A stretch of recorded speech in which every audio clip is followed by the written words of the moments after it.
Secoué par une crise qui divise les descendants de Simon Kimbangu, fondateur de l'église kimonguiste depuis 24 ans, cette congrégation religieuse a franchi le 31 juillet à Brazzaville une nouvelle étape vers la réconciliation.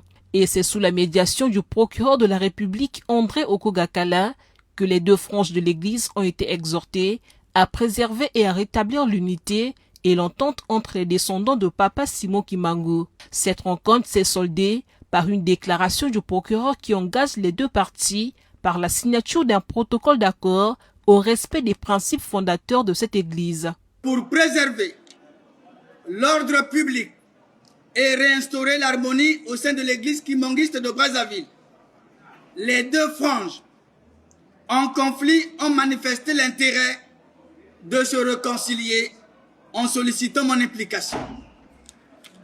Au terme de cette séance d'échange, toutes les parties ont exprimé la nécessité de prôner l'unité et la cohésion de tous les fidèles au sein de l'église kimonguiste de Brazzaville. Les responsables des deux parties ont salué la réconciliation de l'église. D'abord, nous ne pouvons que remercier le bon Dieu, Papa Simon Kimbangu Kiangani, et remercier aussi le procureur pour la sagesse qu'il a su mener pendant tout au long de nos discussions.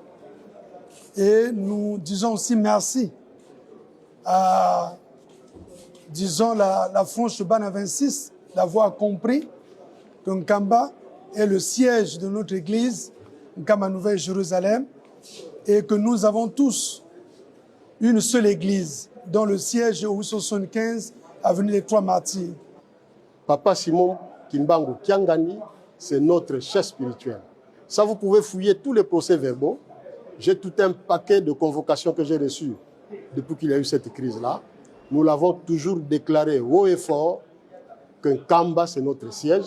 Fondée le 6 avril 1921 par Simon Kimbangu au Congo belge, l'église kimonguiste est un mouvement prophétique qui s'est par la suite propagé à travers le monde.